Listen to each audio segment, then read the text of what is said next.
یہ غور کریں اور یاد رکھیں اس بات کو. امام مالک بن دینار رحمت اللہ علیہ فرماتے ہیں مجھ سے کہنے لگا پیسے آئے تو میں عیاش ہو گیا. رمضان کا مہینہ تھا. عصر کے بعد میری اماں افطاری کی تیاری کر رہی تھی. میں گیا, میں نے کہا شراب پی ہوئی, اماں روٹی دے. تو اماں کہنے لگی شرم کر, شرم کر, روزہ رکھا نہیں تو جنہوں نے رکھا ہے ان کا تو خیال کر. کہتے اماں کی بات کا مجھے غصہ لگا. میں کہا کرتا ہوں بد نصیب ہے وہ بیٹا جس کا باپ اس سے بات کرتے ہوئے ڈرتا ہے کہ پتہ نہیں کہاں سے بولے گا. بد نصیب نہیں وہ بیٹا جس کی ماں اس سے بات کرتے ہوئے سہم جاتی ہے کہ پتہ نہیں کون سی بولی بولے گا. بد نصیب نہیں کہ ماں باپ بھی جس سے کھل کے بات نہ کر سکیں. حضرت مالک بن دینار سے کہنے لگا اماں نے جب کہا نا شرم کر تو مجھے غصہ آیا. میں نے ماں کو تھپڑ مارا اور میری ماں جلتے ہوئے تندور میں گری. لوگوں نے مجھے پکڑ کے اندر بند کر دیا کمرے میں. ساری رات میں شور سنتا رہا پر نشے میں دھوت رہا. سویرے آنکھ کھلی تو میری بیوی بیگ باندھ رہی تھی. میں نے کہا کہاں جا رہی ہو؟ کہنے لگی جو ماں کا نہیں بنا میرا کیسے بنے گا. وہ میں نے کہا میری اماں کا وہ تو لوگوں نے رات کو دفن کر دی جنازہ پڑھ کے. تڑپ کے کہنے لگا مجھے کیوں نہیں بتایا؟ تو کہتے ہیں لوگ کہنے لگے تیری مرتی ہوئی ماں کہہ گئی تھی اسے میرا منہ نہ دیکھنے دینا, میرے جنازے کے قریب نہ آئے. حضرت مالک بن دینار فرماتے ہیں جب اس نے یہ بات سنائی تو میں نے بھی اس کے منہ پہ تھپڑ مارا. میں نے کہا تو اسی قابل ہے. کہتے ہیں وہ رونے لگا, حضور دعا کرے اللہ مجھ سے راضی ہو جائے. کہنے لگا جب ماں کی انتقال کی خبر ملی تو میں نے کلاڑی لے کے وہ ہاتھ کاٹ دیا جس سے ماں کو مارا تھا. میں نے ساری جائیدادیں خیرات کر دیں. 24 سال ہو گئے, 24 سال. ساری رات نماز پڑھتا ہوں, روزہ رکھتا ہوں, حج کرتا ہوں, پر ہر سال کوئی آ کے کہتا ہے جا دوڑ جا تیرا کوئی نہیں قبول ہوا. حضور دعا کرے مالک راضی ہو جائے. فرماتے ہیں میں تھپڑ مار کے آ گیا. میں نے کہا تجھ سے راضی ہو جائے اتنے ظالم سے؟ امام مالک فرماتے ہیں رات کو آ کے سویا تو مجھے خواب میں رسول پاک کا دیدار ہوا. تو نبی پاک علیہ السلام نے فرمایا مالک تو اسے مایوس کیوں کر آیا ہے, اللہ تو بڑا مہربان ہے. کہ حضور ماں کے نافرمان کو معافی کیسے ملے گی؟ تو امام مالک فرمانے لگے نبی کریم نے فرمایا جا اسے جا کے بتا دے تجھے قیامت میں تیری ماں کی وجہ سے بخش دیا جائے گا. کہ حضور اماں کی وجہ سے کس طرح؟ تو محبوب فرمانے لگے اس کی ماں قیامت میں اس کے خلاف مقدمہ دائر کرے گی رب کریم کی عدالت میں. اے اللہ میں نے 9 ماہ پیٹ میں رکھا, درد سہ کے اسے جنا, جگر کا خون پلا کے پالا اور اسی نے مجھے قتل کیا. رب کریم اس کی ماں کا مقدمہ سن کے کہے گا اٹھاؤ اس کو دوزخ میں پھینکو, اس نے ماں جلائی تھی اسے بھی جلاؤ. محبوب فرمانے لگے جب پکڑ کر کے مالک اس کو محمد بن ہارون کو لوگ لے جائیں گے نا جہنم کی طرف, ابھی فرشتے گھسیٹیں گے ہی تو پلٹ کے پھر اماں کی طرف دیکھے گا اور دوسری دفعہ پھر گھسیٹیں گے تو پلٹ کے دیکھے گا اور تیسری دفعہ پھر پلٹ کے کہے گا اماں یہ مجھے جلانے لگے, اماں یہ جہنم میں پھینکنے لگے. میرے حبیب فرمانے لگے وہ جل کے مرنے والی ماں وہاں بھی بول پڑے گی, کہے گی یا اللہ چل میں نے معاف کیا تو بھی معاف کر دے. اے اللہ میں نے معاف کیا تو بھی معاف کر دے, اللہ تو معاف کر دے اسے, اللہ تو اس سے درگزر فرما, اسے معاف کر دے. میرے محبوب پاک علیہ السلام فرماتے ہیں رب کریم کہے گا اس نے تجھے جلایا, تو کہے گی اللہ یہ تو بیٹا تھا اس نے جلا دیا, میں ماں ہوں میرے سامنے جلے تو میں کیسے برداشت کر سکتی ہوں.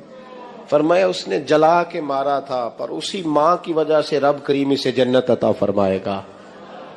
پلٹا جا کے ماں کے پیروں میں بیٹھ, جا سویرے ان پڑھ باپ سے دعا کرایا کر, جا بالکل انگوٹھا چھاپ باپ سے صبح دعا کرایا کر, دیکھ رب کریم تیرے لیے رحمتوں کے دروازے کھول دے گا. عزیز دوستو قرآن مجید نے کہا ہے وَبِالْوَالِدَيْنِ احسانا,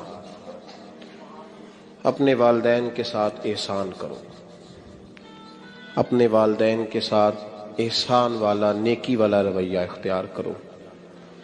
اور نبی پاک صلی اللہ علیہ وسلم نے فرمایا سفید بالوں کی عزت اسی طرح ہے جس طرح تم نے اپنے اللہ کی عزت کی ہے. یہ بخاری مسلم کی حدیث ہے. فٹافٹ کھڑے ہو جاؤ جی پیر صاحب آ گئے. پیر صاحب ٹائم نہ لاؤندے آ کیوں یہ کام کرتے ہیں؟ کچھ بھی نہیں ہوتا. جو عزت کرتا ہے اس کا پتہ ہوتا ہے دل سے کر رہا ہے. بیٹھا رہنے دے لوگوں کو، کوئی فرق نہیں. یہ بڑی خوبصورتی پیدا کریں، آپ ماحول کو صحیح کریں، آپ کے جلسے کئی گنا زیادہ بڑے ہو جائیں گے انشاءاللہ تعالی. اور میری آخری گزارش، تمہیدی بات کر رہا ہوں، وہ یہ ہے کہ محفلوں کی ترتیب لگائیں. جو قاری صاحب نے عشاء کے فوراً بعد تلاوت کی، انہوں نے بھی قرآن ہی پڑھا تھا، وہ بے قاعدہ کیوں تھی؟ پھر جو دوبارہ 1.5 گھنٹے کے بعد باقاعدہ شروع ہو گئی تو وہ قرآن پاک نہیں تھا؟ ان باقاعدہ شروع ہونے لگی ہے، کیا مطلب ہے اس کا؟ باقاعدہ محفل عشاء کے بعد شروع کریں، ٹائم دیں، نعت خواں کو وقت دیں، اور دعا کا ٹائم لکھیں. اب میرے پاس کبھی آئیں، ہزاروں کا جلسہ ہوتا ہے ہمارا، لیکن ہم 1.5 گھنٹے سے زیادہ محفل کرنا مناسب ہی نہیں سمجھتے. اس لیے کہ اگر فجر سویرے تانگ ہو جائے تو ساری رات جلسے کا مقصد کیا ہوا؟ اور مختصر بات کریں گے خیر الکلام ما کل و دلہ، تو وہ بڑی بہترین رہے گی. سنجیدگی لائیں، تاکہ جس آدمی نے سویرے کام پہ جانا ہے وہ 10 کیا ویا کہ میں چلا 8 بجے محفل شروع ہونی ہے تے لو 9:45 میں تھوڑے کول ہوواں گا انشاءاللہ، تاکہ باقی کا کام بھی کر لیں. یہ ماحول، یہ میں گزارشات کر رہا ہوں، اپیل کر رہا ہوں. چلے اللہ کرے میں بے عمل آدمی ہوں، میری زبان سے نکلی بات کسی پہ اثر کر جائے. یہ آپ سنجیدگی پیدا کر کے دیکھیں، انشاءاللہ یہ رش زیادہ ہو جائے گا آپ کے پاس اور برکت ہوگی اس بات کی. وبالوالدین احسانا، والدین کے ساتھ احسان کرو. علامہ سید محمود آلوسی اندلسی رحمۃ اللہ علیہ صاحب تفسیر روح المعانی فرماتے ہیں، آپ فرماتے ہیں اللہ کریم نے کہا والدین کے ساتھ احسان کرو.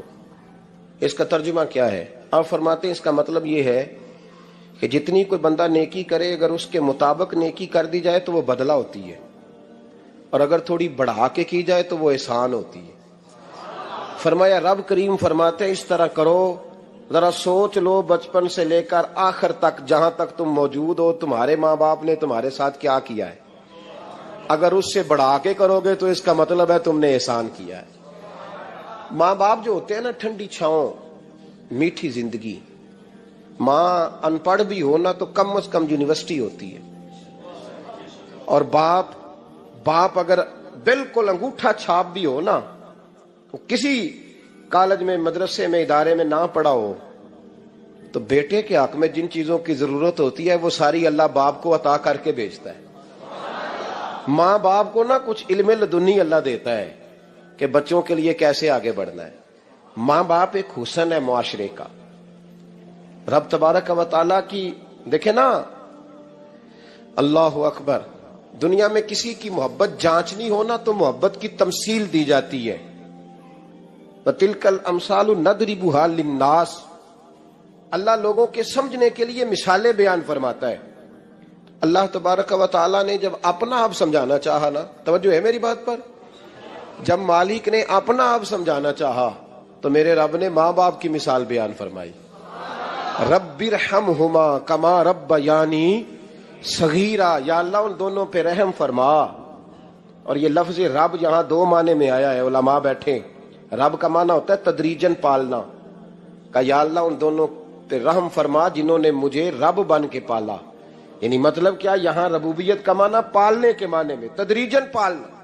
میرے نبی پاک صلی اللہ علیہ وسلم نے فرمایا اللہ تم سے 70 ماؤں سے زیادہ محبت فرماتا ہے.